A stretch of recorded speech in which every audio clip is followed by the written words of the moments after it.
Hello friends. आज हम बात करेंगे ओसीडी के बारे में।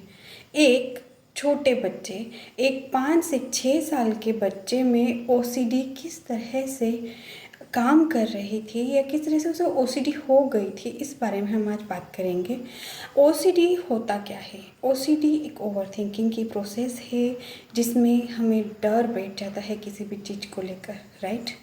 ओसीडी उस बच्चे को किस तरीके से हुई और वो किस तरीके से हमारे सामने आया और हमसे ट्रीटमेंट लिया, उस सारी प्रोसेस को हम आज आपसे शेयर करना चाहेंगे। इस प्रोसेस में हुआ ये कि जो बच्चा था, जब 3 से 4 साल का था, उस टाइम पे बहुत शैतानियाँ किया करता था, जैसा कि हर बच्चा किया करता है।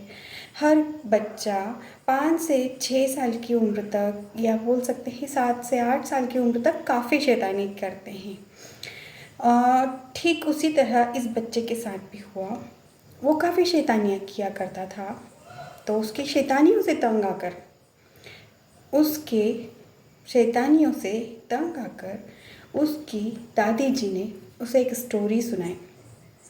दादी जी ने उसे एक स्टोरी सुनाई जिसमें उन्होंने उसे कहा कि तुम इसी तरह से शैतानियाँ करते रहोगे तो एक दिन होगा ये कि धीरे धीरे करके, जैसे जैसे तुम शैतानियाँ करोगे, धीरे धीरे करके तुम्हारे मम्मी पापा का प्रेम या प्यार तुम्हारे लिए कम होता चले जाएगा और होगा ये कि वो परेशान होने लगेंगे।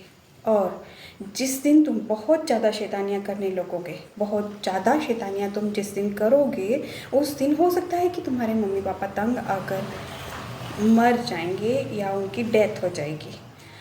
इस बात को उस बच्चे ने अपने दिमाग पर ले लिया और वो उसी चीज़ के बारे में अधिकतर सोचता रहा। उसे हमेशा यही लगता रहा कि अगर मैंने किसी भी तरीके से कोई भी शैतानी की तो मेरे मम्मी पापा को कुछ हो जाएगा।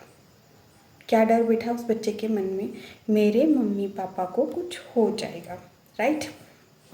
अब वो होता, जब भी वो कुछ खेलता या किसी तरह की कोई शैतानी करता, डर, मम्मी पापा को कुछ हो जाएगा, मम्मी पापा मेरे लिए खिलौने नहीं लाएंगे, कुछ सामान नहीं लाएंगे, मेरे लिए कुछ नई चीज़ें नहीं लाएंगे, मुझे कपड़े नहीं दिलाएंगे।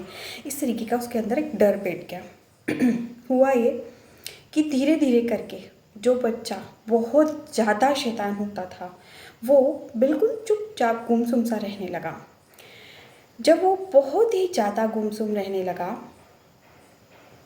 और उसके कुछ जो हाव भाव थे या जो उसके विचार थे, उससे जब उसके घर वाले सुनते तो उन्हें बड़ा आश्चर्य होता था कि वो हर चीज़ में ये पूछता था कि मम्मी, मैंने ये काम कर दिया है तो आप मुझसे नाराज़ तो नहीं हुए हो, कहीं आपको कुछ हो तो नहीं जाएगा ना, आप और पापा आपकी डेथ तो नहीं हो जाएगी ना इससे।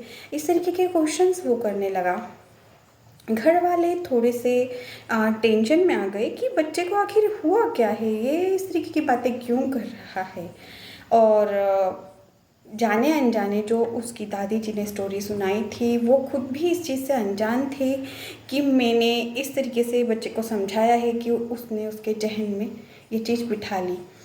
अब हुआ ये कि जब वो बच्चा 5 से 6 साल का हो गया, 2 से 3 साल तक वो उस डर के साथ में रहा। जब वो बच्चा 5 से 6 साल का हो गया तो उन्होंने एक डॉक्टर से कंसल्ट करा कि बच्चा बड़ा डरा सा रहता है, जब मम्मी पापा सो जाते हैं तब वो उनके पास जाता है और उनकी आंखें खोल कर देखता है और उन्हें हिला कर देखता है कि आप ठीक है ना, आपको कुछ हुआ तो नहीं है ना। और इसी के साथ ही जब उसके मम्मी पापा कहीं बाहर जाते हैं तो वो बार बार अपने दादा दादी से फ़ोन लगवा कर उनसे बात करता है कि आप ठीक हैं, आपको कुछ हुआ तो नहीं है ना। इस तरीके से उस बच्चे के अंदर एक डर सा बैठ गया।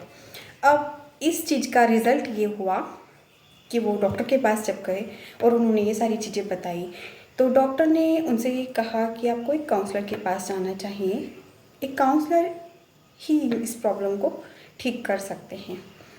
जब वो उनके कहने पर कुछ दिनों बाद उन्होंने हमसे संपर्क किया और उन्होंने हमारे पास उस बच्चे को बिठाया बच्चे को उन्होंने हमारे पास बिठाया और हमें सारी प्रोसेस बताई कि बच्चा पता नहीं किस चीज़ के डर के कारण बार बार हमसे ये क्वेश्चन करता है। हम कहीं बाहर जाते हैं तो डर सा जाता है। किसी भी एक्टिविटी को करने के बाद में वो हमसे पूछता है कि कुछ होगा तो नहीं ना इससे। तब हमने उस बच्चे से बात की, उसे खेल खेल में हमने कुछ बातें समझाई, उसे पूछने की कोशिश की, एनएलपी की कुछ टेक्निक्स उसके ऊपर अप्लाई की। तब हमने एनएलपी की जब उसे टेक्निक्स अप्लाई की, हमने देखा कि वो बच्चा टेक्निक्स नहीं कर पा रहा था क्योंकि बच्चा काफ़ी छोटा था। तब हमने खेल खेल में उससे सारी चीज़ें पूछी और इसी के साथ ही हमने उस बच्चे के साथ तब बच्चे से मैंने पूछा कि बेटा, ज़रूर तुम्हें किसी ने कोई स्टोरी सुनाई है ना, किसी ने स्टोरी सुनाई है जिसमें तुम्हें ये सारी चीज़ें बताई हैं कि जब तुम ज़्यादा शैतानियाँ करोगे, ज़्यादा मस्ती करोगे तो तुम्हें खिलौने नहीं मिलेंगे, तुम्हें टॉयज़ नहीं मिलेंगे, तुम्हें बाहर घुमाने नहीं ले जाया जाएगा, या तुम्हारे लिए नए नए चीज़ें, नए कपड़े नहीं लाए जाएंगे, या फिर तुम्हारे मम्मी पापा को कुछ हो जाएगा। ज़रूर तुम्हें कोई ने स्टोरी सुनाई है, राइट। बच्चे ने इस चीज़ से इतनी ज़्यादा कनेक्टिविटी फ़ील की, इतनी ज़्यादा कनेक्टिविटी फ़ील की कि वो समझ गया यही डॉक्टर मैम हैं जो मेरी बात समझ रही हैं। तो उस बच्चे ने बोला, यस मैम, मेरी दादी जी ने मुझे स्टोरी सुनाई थी जिसमें उन्होंने मुझे बताया था कि अगर मैं ज़्यादा शैतानी करूँगा तो ऐसा ऐसा होगा, मेरे मम्मी पापा को कुछ हो जाएगा, उनकी डेथ हो जाएगी, वो धीरे धीरे करके मुझे प्यार कम करने लगेंगे, मुझे घुमाने नहीं लेके जाएंगे और मुझे टॉयज़ भी नहीं दिलाएंगे, और फिर उनको चिंता होगी इस चीज़ से और फिर उनको कुछ हो जाएगा। इस चीज़ को लेकर मुझे हमेशा डर लगता है। तब हमारे पास में एनएलपी की जो टेक्निक्स हमने उनके ऊपर अप्लाई की थी, वो बच्चा छोटा होने के कारण हम नहीं कर पा रहे थे। तब हमने उसे थोड़ा सा हिप्नोसिस की मेथड अपनाकर और फिर उसके ऊपर वो चीज़ें अप्लाई की, और इसके साथ ही हमने उसे कुछ स्टोरी सुनाई। इसके साथ ही हमने कुछ कोऑर्डिनेट करती हुई सी स्टोरियाँ सुनाई। कुछ काउंटर स्टोरीज़ होती हैं जो उसी स्टोरी से रिलेट करती हुई सी होती हैं, वो हमने उन्हें सुनाई, और उसका रिज़ल्ट ये रहा कि बच्चा कुछ ही दिनों में अपनी नॉर्मल लाइफ जीने लगा। वो वापस उसी तरह से मस्ती करने लगा, उसी तरह से खेलने लगा, उसके मन से वो डर निकल गया। लेकिन आपको पता है, बच्चों का मन बहुत कोमल होता है, राइट।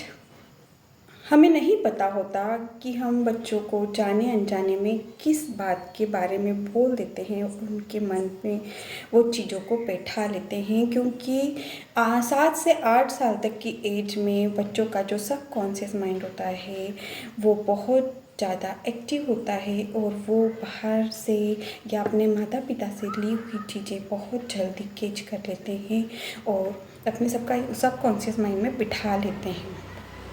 जाने अनजाने जब उनकी दादी को ये चीज़ बताई गई कि आपने जो स्टोरी सुनाई थी उसी का ये रिज़ल्ट था, तो उनकी दादी बिलख बिलख कर रोने लगी कि मुझे नहीं पता था कि किस तरीके से ये सारी चीज़ें हुई, या किस तरीके से मैंने ये स्टोरी सुनाई और बच्चे ने अपने मन पे ले लिया, और उसका रिज़ल्ट ये रहा कि उसकी मासूमियत के या उसकी बचपने के जो लाइफ है उसके 2 साल ख़राब से हो गए, और वो बच्चा इतना ज़्यादा डिप्रेस रहने लगा। जी हाँ दोस्तों, कभी भी अपने बच्चों से आप कुछ भी कहें या किसी भी तरीके की कोई बात करें तो प्लीज़ एक बार सोच लीजिएगा कि उनके उस कोमल मन पे कहीं वो बात ले तो नहीं रहे हैं, किसी तरीके से वो कुछ स्ट्रेस तो नहीं ले रहे हैं। प्लीज़ अपने बच्चों से जब भी आप कोई बात करें या उनसे किसी भी तरह की स्टोरी सुनाएं तो उन्हें कुछ किसी प्रेरणादायक स्टोरी को सुनाया जाए, ताकि वो किसी आगे बढ़ने वाली स्टेप की ओर जाए, ना कि वो किसी स्ट्रेस में जाएं। और इसी के साथ में वो बच्चा एक नॉर्मल लाइफ जीने लगा, और इस तरीके से उसकी ओसीडी को ट्रीट किया गया। Thank you. इसी तरह की वीडियोस के लिए हमारे साथ बने रहिए और मेरे चैनल को लाइक, शेयर और सब्सक्राइब जरूर कीजिए। Thank you.